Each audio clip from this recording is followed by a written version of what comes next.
नमस्कार मित्रों, कैसे हैं आप सब।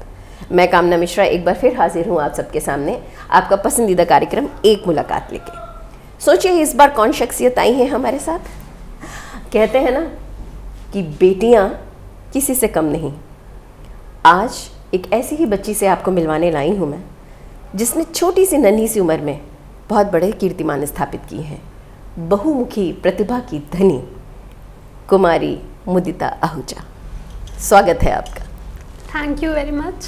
मैं थैंक यू करना चाहूँगी, आप मेरे को इस प्लेटफॉर्म पर लाए और मुझे अपने व्यूज़ एक्सप्रेस करने का चांस दिया। मेरा नाम मुदिता आहूजा है and I study in class 12th and I am a national level rhythmic gymnast. बहुत अच्छी बात है बेटा। जैसा कि आपने सुना कि मुदिता 12वीं कक्षा की छात्रा हैं, बहुमुखी प्रतिभा की धनी है और बहुत अच्छी जिमनास्ट है। नेशनल लेवल की, स्टेट लेवल की जिमनास्ट है। जिमनास्ट एक ऐसा क्षेत्र है हमारा स्पोर्ट्स में जिसमें अभी बहुत ज़्यादा हाई लेवल पे लड़कियां नहीं गई हैं, बहुत पॉपुलर नहीं है। ऐसे में, और मैं आपको बता दूं, मुदिता के पेरेंट्स दोनों लॉयर्स हैं और मुदिता खुद भी पढ़ने में बहुत अच्छी हैं, टॉपर हैं। इसमें बेटा आप 12th स्टैंडर्ड में हैं। हाँ। कौन सी स्ट्रीम आपने ली हुई है? Commerce with maths. Commerce with maths, very good. और इसके अलावा स्पोर्ट्स में भी आप बहुत एक्टिव हैं। हाँ जी। अच्छा, ये बताओ कि जिमनास्ट में आपका इंटरेस्ट कैसे पैदा हुआ, कैसे आपको दिलचस्पी हुई? देखिए, जिमनास्टिक का मेरे को पहले पता तो नहीं था, लेकिन मेरी एक फ्रेंड है, उससे जब मैंने पार्क में परफॉर्म करते हुए देखा तो I was very impressed. I thought that this is so unique. इसलिए मुझे लगा कि मेरे को भी ये स्पोर्ट करना है। फिर मैंने एडमिशन किया तो धीरे धीरे मेरा इंटरेस्ट भी बढ़ता गया और मेरा पैशन मतलब आपको अपने आप ही ये दिलचस्पी पैदा हुई। हाँ जी। तो मतलब फैमिली में कोई बैकग्राउंड है स्पोर्ट्स का? नहीं, बट मेरे जो मामा जी हैं वो स्पोर्ट्स में काफ़ी आगे रहे हैं। और लेकिन आपने अंदर जिमनास्ट में जाने की सोची, वो आपने अपनी मित्र को पार्क में देखकर आपके मन में विचार आया। तो वो विचार इतना गहरा था कि, और कितनी क्या आयु थी आपकी उस समय? तब मेरी ऑलमोस्ट 10 years। तो आप 10 वर्ष की थी और अब आप 12th में हैं, 12वीं कक्षा की छात्रा हैं, तो अब आपकी 16 वर्ष आयु है। हाँ जी। तो 6 वर्ष में आपकी वो एक छोटी सी बात, ऐसे तो बच्चे बहुत सारी बातों को देख के कह देते हैं। 10 वर्ष का बच्चा कितना बड़ा होता है, बच्चे कह देते हैं पायलट बनना है, डॉक्टर बनना है, टीचर, इंजीनियर, एक्टर बनना है, बहुत कुछ कह देते हैं। लेकिन ये एक बहुत बड़ी बात है कि अपनी दोस्त को जिमनास्ट करते पार्क में देखकर एक 10 साल की बच्ची बोलते बोलते 6 साल में स्टेट लेवल की, राष्ट्रीय स्तर की जिमनास्ट हो गई। और जहाँ तक मेरी जानकारी है, बहुत सारे मेडल्स, हाँ। बहुत सारे पुरस्कार, और मतलब आपकी एक अलमारी पूरी भरी हुई है इनाम से। हाँ। तो वो एक छोटी सी बात ने आपके दिल को इतना, और इसके अलावा पढ़ाई में भी बहुत अच्छी हैं। परिवार आपका जो है वो लॉयर्स का है, आपके माता पिता, आपके दादाजी एडवोकेट हैं।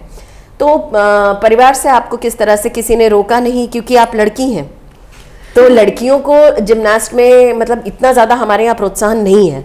तो परिवार में किसी तरीके की कोई रोक टोक नहीं हुई? नहीं, मेरी फैमिली ने मेरे को बहुत सपोर्ट किया। इनफैक्ट मेरी वजह से मेरी मम्मा की डेली प्रैक्टिस हो जाती थी, ड्राइविंग प्रैक्टिस, तो मेरे को सपोर्ट बहुत मिला। कहाँ से कोचिंग करी है आपने बेटा? Yamuna sports complex. कहाँ पर है यमुना स्पोर्ट्स कॉम्प्लेक्स? ये सूरजमल विहार। और आप कहाँ रहती हैं? विवेक विहार। अच्छा, ये जिमनास्ट का जो शेड्यूल है ये इतना हेक्टिक है, इसके बाद आप पढ़ाई के लिए समय कैसे, क्योंकि आप टॉपर भी हैं और मैंने सुना है आप बहुत अच्छी स्केचिंग करती हैं, आप लेखिका भी हैं, आप कविता भी करती हैं, तो इतना सब आप कैसे कर लेती हैं मैनेज इतनी छोटी सी आयु में, वो बताएं। ये मेरी हॉबीज़ हैं, तो मेरा इंटरेस्ट है तो ऑब्वियसली अपने आप हो जाता है। लाइक मेरा शेड्यूल काफ़ी टाइट रहता था। 4 to 7 मेरी ट्रेनिंग होती थी, 3 hours की, वीक में 5 days। उसके बाद फिर मैं पढ़ाई पे और अपनी बाकी हॉबीज़ करने में टाइम यूटिलाइज करती हूँ। बहुत अच्छी बात है बेटा। देखिए, हमारे दर्शकों के लिए ये बात एक उदाहरण स्वरूप है, मिसाल है कि ये बिटिया पढ़ाई के संग संग अपने सब शौक परस्यू कर रही है, जिमनास्ट में बढ़ती ही जा रही है। हम आपको उसके भी चित्र दिखाएंगे कि कितने सारे मेडल्स उसको मिले हैं राष्ट्रीय स्तर के। और सबसे बड़ी बात है कि इनके पिता का सहयोग है, क्योंकि जैसा कि मैं अपने हर कार्यक्रम में, हर एपिसोड में आपसे कहती आ रही हूँ कि पुरुष प्रधान समाज है और ऐसे में लड़कियों को, महिलाओं को सबसे पहले घर से ही सहयोग मिलना चाहिए, यानी कि पिता का सहयोग मिलना चाहिए, भाई का सहयोग मिलना चाहिए, दादाजी का, ताऊ जी का सहयोग मिलना चाहिए। तो मुदिता को अपने पिताजी का बहुत सहयोग मिला हुआ है और भाई तो छोटा है अभी। हाँ जी। तो ये बहुत बड़ी बात है कि कितनी प्रतिभा छुपी हुई है हमारे देश में, आप देखें। और एक बात और सीखें मुदिता से कि पढ़ाई का मतलब ये नहीं होता है कि आप बाकी क्षेत्रों में, सब टाइम मैनेजमेंट की बात होती है कि समय को यदि आप अनुशासन के संग लागू करते हैं तो आप कुछ भी प्राप्त कर सकते हैं। वो सुना है ना, हमारी छोरियां छोरों से कम है के ये बहुत बड़ी बात है। मुदिता, आप बताओ बेटा कि आपको पहले तो अवार्ड्स के बारे में बताओ कि कुछ तो मैं मेडल्स आपके देख रही हूँ, बाकी आप इतने सारे मेडल्स लेकर आई हुई हैं कि इतने सारे मेडल्स हैं इनके कि यहाँ पर मतलब हम लोग को सोचना पड़ा कि हम सारी चीज़ें यहाँ पहनाएंगे तो मुदिता ढक जाएगी मेडल से। तो आप मुझे ये बताएं बेटा कि इतने सारे जो मेडल्स हैं उसमें कुछ खास मेडल्स के बारे में आप बताएं, जो विशेष आपकी उपलब्धियाँ हैं हमारे दर्शकों को बताएं।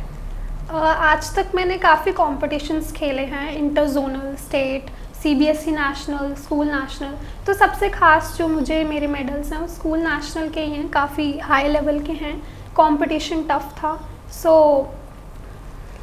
तो आपने उसको, और घर में जब आपको जैसे मेडल्स की अब तो आदत हो गई, 6 साल में जिम्नास्ट में इतने सारे मेडल्स, तो मम्मी पापा को तो बहुत गर्व होता होगा आपके ऊपर, स्कूल में भी बहुत सम्मान होता होगा आपका। हाँ।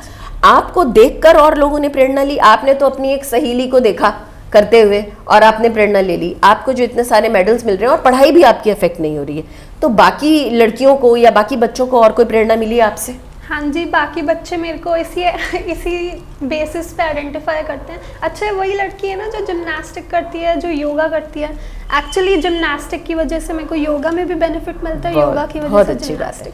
तो बेटा इससे आपको मतलब आपका पैशन है, आपको उसमें कोई इरिटेशन नहीं होती है? नहीं। क्योंकि जिम्नास्ट में, योगा में तो बॉडी बहुत फ्लेक्सिबल होगी आपकी। हाँ जी। तो इससे आपका स्वास्थ्य भी बहुत अच्छा रहता होगा।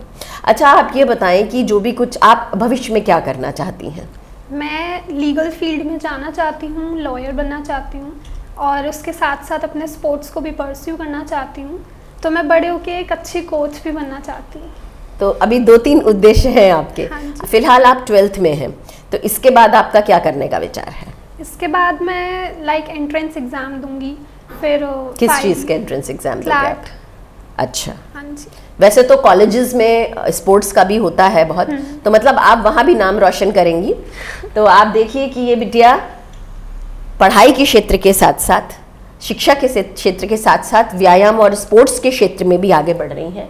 हमने इतनी सारी फिल्में देखी। अच्छा बेटा, आप एक बात बताओ, जैसे ये फिल्में आई थी दंगल, मैरी कॉम वगैरह, क्या इन फिल्मों से आपको ऐसा लगता है, क्योंकि आप बच्ची हैं, टीनेजर हैं, किशोरी हैं, देश का भविष्य हैं, कि ये जो फिल्में हैं जिसने समाज में एक जागरूकता पैदा करी है, क्या इसका कोई रोल है लड़कियों को स्पोर्ट्स में आगे बढ़ाने में? हाँ जी, बिल्कुल। ऐसी मूवीज़ मेरे को भी बहुत पसंद है पर्सनली, स्पोर्ट्स मूवीज़।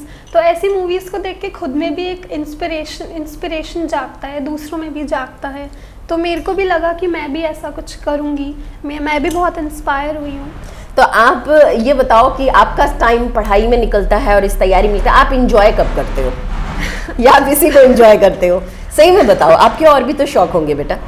मेरे और भी शौक है, ड्राइंग है एंड कभी कभी पोएम्स कंपोज करना या कभी थॉट्स अपने व्यक्त करना। मतलब आप कविता लिखती हैं? हाँ जी। आपकी माताजी ने मुझे बताया कि आपकी कविताएं जो है स्कूल मैगजीन में प्रकाशित भी होती हैं। हाँ जी। और आप स्केच इतना अच्छा बनाती हैं कि बहुत अच्छे स्केचेस बनाती हैं। हाँ जी, ड्राइंग का मेरे को बचपन से बहुत शौक है आपको। तो मतलब आपके ऊपर सरस्वती माँ की, शारदा माँ की विशेष कृपा है, ये मैं कहूँगी है। तो आप सरस्वती पुत्र से मिल रहे हैं। तो अनुशासन का जीवन में बहुत महत्व है। यदि अनुशासन है तो सब कुछ संभव है। तो अब आप अपनी कोई कविता सुनाना चाहेंगी? किस भाषा में लिखती हैं? हिंदी, इंग्लिश, पंजाबी? मोस्टली मैं इंग्लिश में ही लिखती हूँ, बट हिंदी में भी थोड़ी लिखी हुई कुछ थोड़ा सा 5-6 लाइनें सुना दीजिए। हाँ जी, बिल्कुल जी। तो लेखन का भी आपको शौक है? हाँ जी, बहुत अच्छी बात है। मैंने प्रकृति पर एक पोयम लिखी है, तो मैं सुनाना चाहूँगी। कितनी अद्भुत कलाकार है प्रकृति, सभी रंगों का मेल है प्रकृति। यह संसार है एक भव्य कलाकृति, अतुल्य वरदान है प्रकृति। कितनी प्यारी माँ है प्रकृति, पालन पोषण संतानों का करती। जीवन दिया आरामदायक व सुखमय, ममता से आंचल में ढकती प्रेम में। कितनी महान रचना है प्रकृति, सांसें दी हमें वृक्ष रचकर। भूख मिटाई पोषक तत्व उगाकर, प्यास बुझाई अमृत सा जल बनाकर। मनुष्य के रहन सहन हेतु रचा अनुकूल पर्यावरण यहाँ। पशु पक्षियों को भी घर दिया, रचकर हरे घने जंगल यहाँ। सौंदर्य से भरपूर है प्रकृति, शीतल हवाएं देती प्रकृति, रिमझिम ऋतु व सूर्य की चमकती किरणें, उगलती ज्वाला सी आग, ठंडी ठंडी सफ़ेद बर्फ, बड़े ऊंचे स्थिर पर्वत, बड़ी में बेमिसाल है प्रकृति। कुछ तो कर्तव्य बनता हमारा आदरणीय प्रकृति के प्रति, यही समय है ऋण चुका लो, प्रकृति के प्रति भावनाएं जगा लो। बहुत बहुत बहुत खूबसूरत, बहुत साधुवाद आपको आपके लेखन के लिए। आपने हिंदी कब तक पढ़ी है, कौन सी क्लास तक? 10th तक। बहुत अच्छा आपने लिखा है। देखिए, मैं बहुत प्रभावित हूँ और ये एक उदाहरण है हमारे सभी दर्शकों के लिए कि बहुमुखी प्रतिभा का धनी होना कुछ भी मुश्किल नहीं है। आप पढ़ाई के साथ लेखन भी कर सकते हैं और व्यायाम तो वैसे भी अपने शरीर को स्वस्थ रखने के लिए। प्रकृति के ऊपर इस बिटिया ने अभी जो कविता सुनाई है, नारी भी तो प्रकृति का ही एक स्वरूप होती है और जो सौंदर्य है उसको बरकरार रखने के लिए भी तो व्यायाम बहुत आवश्यक है। तो कोई भी चीज़ एक दूसरे से पृथक नहीं है, सब कुछ जुड़ा हुआ है। प्रकृति है, सौंदर्य है, नारी है, लेखन है, अनुशासन है, शिक्षा है, जीवन है। तो वैसे मुझे ये पूछने की ज़रूरत नहीं है क्योंकि मुझे दिख ही रहा है कि आप स्वयं नारी सशक्तिकरण का एक बहुत जीता जागता उदाहरण होने वाली हैं भविष्य में। क्योंकि लड़कियों के लिए पैरों पे अपने खड़ा होना यानी आर्थिक रूप से स्वावलंबी होना बहुत आवश्यक है। इस बात को तो आप मानती ही होंगी। आप मुझे बताएं कि आज के बहुत से युवा हैं जो भटके हुए हैं, उनका जीवन में कुछ उद्देश्य नहीं तय हो पा रहा है। वो पढ़ाई ही एक बर्डन है और इतना ज़्यादा कंपटीशन है, कट थ्रोट कंपटीशन है कि बस अंधी दौड़ चल रही है कि बस कोचिंग लिए जाओ, करे जाओ। इसकी वजह से बहुत सारे बच्चे ऐसा कहते हैं कि ये समस्या अभिभावकों के आगे और हमारी शिक्षा प्रणाली में शायद कमी है कि समय ही नहीं मिलता है अपनी शौक को, अपनी उसको परस्यू करने का। तो उनके लिए बेटा आप क्या मैसेज देना चाहेंगी कि पढ़ाई के संग वो कैसे, इतना कंपटीशन, इसके लिए कैसे बचें? बच्चे टेंशन में भी होते हैं, तो आप कुछ बताएं हमारे बच्चों को। देखिए, मैं ये कहना चाहूँगी कि सफलता के पीछे मत भागो, अपने टैलेंट के पीछे भागो तो सफलता खुद हमारे पीछे भागेगी। बस अपने टैलेंट्स को, अपने स्किल्स को डेवलप करो तो उसमें आपका इंटरेस्ट भी लगा रहेगा, प्रेशर भी फील नहीं होता, टाइम मैनेजमेंट भी हो जाएगा। और आपको जो अनुशासन मिला है और ये जो टाइम मैनेजमेंट, ये विरासत में आपके परिवार से मिला होगा। कुछ अपने माता पिता के बारे में बताइए। मेरे मम्मा पापा दोनों लॉयर्स हैं एंड काफ़ी हार्ड वर्किंग हैं and I am really thankful to them. तो उनका बहुत सपोर्ट, कांस्टेंट सपोर्ट रहा है मेरे पीछे। आप में जिस प्रकार की आभा आ रही है और जिस तरह से आप बहुमुखी प्रतिभा की धनी हैं, मुझे ऐसा लगता है आपके परिवार में अवश्य आध्यात्मिक माहौल होगा। हाँ जी, बिल्कुल। क्योंकि बिना आध्यात्म की कृपा के अनुशासन और हम हार्डवर्क कितना भी कर लें, जिसमें आप मेहनत की बात कर रही हैं, लगन, इच्छा शक्ति, दृढ़ शक्ति, अनुशासन, इन सब के लिए शारदा माँ की कृपा होनी चाहिए। तो जिन परिवारों में मैंने देखा है एक आध्यात्मिक माहौल होता है, एक आध्यात्मिक वातावरण होता है, वहाँ सब चीज़ें स्वतः होती चली जाती हैं। तो मैं आपके उज्जवल भविष्य की कामना करती हूँ। और अब आपका बोर्ड का एग्ज़ाम आने वाला है, तो मेरा स्नेहाशीष है आपको और हमारे सभी दर्शकों का स्नेहाशीष है। और हम कामना करते हैं, जबकि हमें पूरा विश्वास है कि आप बहुत ही अच्छे अंकों से टॉप करेंगी और स्पोर्ट्स में भी आप नाम करेंगी। और मुझे बहुत गर्व होगा कि जब आप स्पोर्ट्स में भी और अपने करियर में जब शीर्ष पे पहुंचेंगी तो एक बार फिर आपका एक इंटरव्यू लेंगे। धन्यवाद। और कुछ बताना चाहती हैं आप अपने शौक के बारे में तो बताएं। हाँ जी, मैं अपने स्पोर्ट्स रिदमिक जिम्नास्टिक के बारे में कुछ बताना चाहूँगी क्योंकि इंडिया में जिम्नास्टिक को लेकर इतनी अवेयरनेस है नहीं, ऑल्दो अभी आ रही है awareness, that's a good thing. Gymnastic से काफ़ी लोग सिर्फ इतना समझते हैं कि gymnastic is all about cartwheel, handstand, flips and all that, but I would like to tell that gymnastic, जो कि मेरा स्पोर्ट है रिदमिक जिम्नास्टिक, वो एक मिक्सचर है flexibility, execution, dancings, hand eye coordination and lots of other things. बहुत अच्छी जानकारी दी आपने कि ये बात बिल्कुल सही है कि जिम्नास्ट के बारे में इतनी जानकारी हमारे दर्शकों को नहीं है। और एक बात और भी है, जो जिम्नास्ट की ड्रेस होती है वो काफ़ी एक्सपोजिंग होती है, उसकी वजह से भी बहुत सारे परिवारों में इस बात पे एतराज़ होता है। जैसे स्विमिंग एक स्पोर्ट है, जिम्नास्ट एक स्पोर्ट है, तो इसकी ड्रेस जो होती है, जो इंटरनेशनल लेवल पे हमने देखा है, वो काफ़ी एक्सपोजर होता है उसमें फीमेल बॉडी का। इस वजह से भी बहुत सारे लोग जाना पसंद नहीं करते। तो इस बारे में आपका क्या कहना है? देखिए, पहली बार जब मेरे को पता चला कि कॉस्ट्यूम ऐसी होती है तो मैं भी शाय, मेरे को काफ़ी लगा, बट उसके बाद मेरे को लगा था कि अब मैं लाइक जिमनास्टिक और नहीं करना चाहूँगी, क्योंकि कॉस्ट्यूम ऐसी है तो वैसे ही मैं बहुत शाय थी। लेकिन क्योंकि बाकी कॉम्पिटिटर्स को भी देखते हैं कि हाँ अच्छा वो भी तो ऐसे ही हैं, and it's a sport, it's all about कि हमारा नज़रिया मतलब आपने उसको एक प्रोफेशनली लिया, आपने उसको एक उद्देश्य के रूप में लिया। क्योंकि ये बात देखिए, हम एक भारतीय समाज में रह रहे हैं और हम अगर मध्यम वर्गीय परिवारों की बात करें तो बहुत जगह पे ऐसा तो देखिए, लोग ब्यूटी फील्ड में भी जा रहे हैं, लोग इस स्विमिंग में भी हैं और लड़कियां हर क्षेत्र में आगे हैं। पर कई बार कॉस्ट्यूम के लेकर एक इशू हो जाता है कि मध्यम वर्गीय परिवार में आमतौर पे कॉस्ट्यूम पे लेके इशू हो जाता है कि बहुत एक्सपोजिंग है। तो आपके परिवार में इस बात पे कोई विरोध नहीं हुआ? नहीं। और आप भी उसमें कंफर्टेबल हैं? हाँ जी। और आपने उसको बहुत प्रोफेशनली लिया।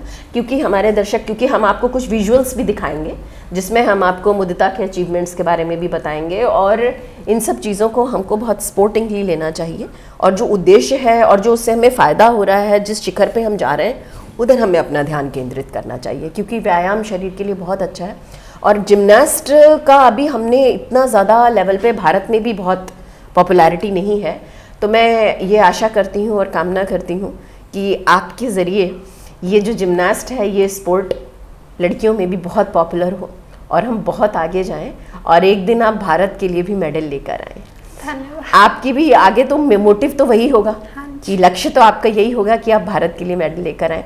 कोई बड़ी बात नहीं है, लड़कियां बहुत कुछ कर रही हैं, तो बहुत बहुत शुभकामनाएं आपको। Thank you.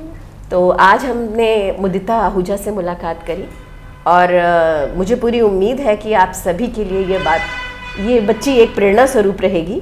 आप सभी से ये गुजारिश है कि अपनी बेटियों को आगे बढ़ाइए, और सभी बच्चों से ये गुजारिश है कि देखो, जीवन में अनुशासन अगर आपके है, लगन है, इच्छा शक्ति है, और आप अपना समय ठीक से मैनेज कर रहे हैं, तो कुछ भी असंभव नहीं है। धन्यवाद। अगर आप ये वीडियो YouTube पर देख रहे हैं तो हमारे चैनल को सब्सक्राइब करें और बेल आइकन को दबाना ना भूलें। अगर आप Facebook पर ये वीडियो देख रहे हैं तो हमारे पेज को लाइक करें।